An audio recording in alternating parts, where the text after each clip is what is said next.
नमस्कार, आप देख रहे हैं दस्तक दर्पण न्यूज और मैं हूं आपके साथ श्वेता। तो चलिए रुक करते हैं आज की प्रमुख और बड़ी खबर पर। आप भली बात ही जानते हैं कि जनता इस समय महंगाई से त्रस्त है। हाल ही में जब बिजली कंपनियों ने स्मार्ट मीटर लगाना शुरू किया है तो हर तरफ लोगों का गुस्सा फूट पड़ा है।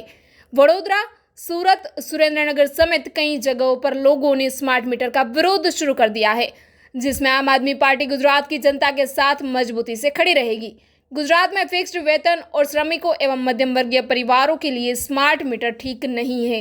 जहां बिजली की सरकारी कीमत 3.95 रुपये है, वहां ईंधन समायोजन शुल्क और सरकारी कर जोड़ने पर एक सामान्य वर्ग के घर में 1 यूनिट की लागत 8.98 पर पड़ती है।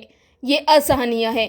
स्मार्ट मीटर और प्रीपेड कार्ड मीटर को वापस लेना चाहिए और दिल्ली, पंजाब की तर्ज पर भी प्रति माह 300 यूनिट मुफ्त बिजली देने की बात आम आदमी पार्टी के पदाधिकारियों ने सूरत कलेक्टर को विज्ञापन दिया है। उन्होंने कहा कि इस मामले पर सरकार गंभीरता से विचार करे और अन्य राज्यों की तरह गुजरात में भी निश्चित वेतन, अनुबंध, नौकरी, आय या सामान्य आय वाले परिवार है, जिनमें 34 लाख परिवार शामिल है, जिन्हें सरकार राशन अनाज देती है। साथ ही सभी नागरिकों को प्रति माह 300 यूनिट बिजली मिले। आम आदमी पार्टी की मांग है कि राज्य में घरेलू उपभोग के लिए मुफ्त देना शुरू किया जाना चाहिए। जी सर, अपना नाम थी यहाँ માટે આવો। હું ધર્મેશ ભંડેરી, પૂર્વ વિપક્ષ નેતા, સુરત મહાનગરપાલિકા, આમ આદમી પાર્ટી, સુરત શહેર। છેલ્લા ઘણા દિવસોથી ગુજરાતના અલગ અલગ શહેરોમાં, વડોદરામાં, સુરેન્દ્રનગરમાં, સુરતમાં સ્માર્ટ મીટરના નામનું જે ષડયંત્ર શરૂ થયું છે, લોકો સ્વયંભૂ વિરોધ કરવા માટે બહાર આવી રહ્યા છે। આમ આદમી પાર્ટી પણ લોકોના વચ્ચે જઈ, લોકોની સોસાયટીઓમાં, મહોલ્લાઓમાં, શેરીઓમાં જઈ આના અભિપ્રાય મેળવી રહી છે, લોકોની સાથે ઊભી છે। આમ આદમી પાર્ટી પણ એનો સ્માર્ટ મીટરના ષડયંત્રનો વિરોધ કરે છે। દિલ્હીમાં આમ આદમી પાર્ટીની સરકાર 200 યુનિટ અને પંજાબમાં આમ આદમી પાર્ટીની સરકાર 300 યુનિટ વીજળી મફત આપે છે। આમ છતાં પણ ત્યાંની સરકાર બજેટમાં દર વર્ષે સરપ્લસ થતી જાય છે, એનાથી કોઈ સરકારને નુકસાન નથી જતું। જો દિલ્હીમાં અને પંજાબમાં આમ આદમી પાર્ટીની સરકાર 200-300 યુનિટ વીજળી મફત આપી શકતી હોય તો ગુજરાતમાં ભારતીય જનતા પાર્ટીની કહેવાતી વિકાસના બણગા ફૂંકતી સરકાર અહીંયાના નાગરિકોને મૂળભૂત સુવિધાઓ સરળતાથી કેમ આપી શકતી નથી? લોકોને સરળતાથી સારું જીવન કેમ આપી શકતી નથી? સરકારનું કામ હોય છે નાગરિકોના જીવનને સરળ બનાવવું। સરકારનું કામ છે નાગરિકોના જીવનને એમની પ્રાથમિક સુવિધાઓ સરળતા સાથે આપવી। આજે આ ગરમીના વાતાવરણમાં 43, 44, 45 ડિગ્રીના વાતાવરણમાં પણ આપણી વીજ કંપનીઓ 2 કલાક, 3 કલાક, 4 કલાક કે આખો દિવસ વીજ કાપ આપે છે। તો પહેલાં તો વીજ કંપનીઓને સ્માર્ટ બનવાની જરૂર છે, સરકારને પોતાને સ્માર્ટ બનવાની જરૂર છે।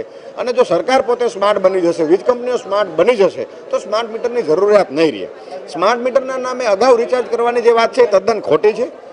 જે નાગરિકે પોતે વીજ કનેક્શન લીધું છે એને ઓલરેડી પહેલાં પોતે ડિપોઝિટ ભરેલી જ છે, જેથી કરીને જો એ બિલ ન ભરે તો સરકારે ડિપોઝિટમાંથી પૈસા જપ્ત કરી શકે। જો પહેલેથી જ ડિપોઝિટ ભરેલી છે નાગરિકે તો ફરીથી પ્રીપેડ તરીકે રિચાર્જ કરવાની જરૂરિયાત શા માટે? આ કરોડો અબજો રૂપિયા ભારતીય જનતા પાર્ટી પ્રાઇવેટ કંપનીઓના માધ્યમથી ઊભા કરવા માંગે છે। પોતાની મળતિયાની જે કંપની છે, મીટર બનાવતી કંપની, એ કંપનીને નફો રળવા માટેનું આ એક ષડયંત્ર છે। ખરેખર તો ગુજરાતના તમામ લોકો 99.99% લોકો પોતાનું જે વીજ બિલ છે એ સમયસર ભરી દે છે, સમય આવતાની સાથે ભરી દે છે। રેર કેસમાં કોઈ સમયસર નથી ભરી શકતા કોઈને કોઈ કારણોસર તો એનો દંડ પણ ભરે છે, એનું વ્યાજ પણ ભરે છે। આજની પરિસ્થિતિ છે કે ગુજરાતમાં બેરોજગારી એટલી હદે વધી છે, મોંઘવારી એટલી હદે વધી છે કે સામાન્ય માણસ પોતાના ઘરનું ગુજરાન માંડ ચલાવે છે। અને માંડ ગુજરાન ચલાવતો વ્યક્તિ દંડ સાથે વીજ બિલ ભરી દેતો હોય તો એ પહેલેથી રિચાર્જ કેવી રીતે કરાવશે?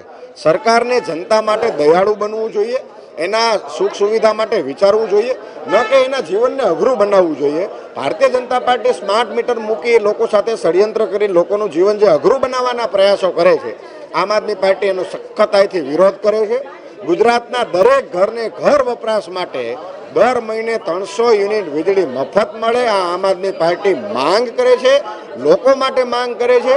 કલેક્ટરશ્રીના માધ્યમથી અમે આજે મુખ્યમંત્રીશ્રીને આવેદનપત્ર આપવા માટે આવ્યા છીએ। આશા રાખીએ છીએ કે આપણા મુખ્યમંત્રીશ્રી જનહિતમાં આ બાબતે તાત્કાલિક નિર્ણય લેશે અને ગુજરાતના દરેક ઘરને 300 યુનિટ વીજળી મફત મળશે।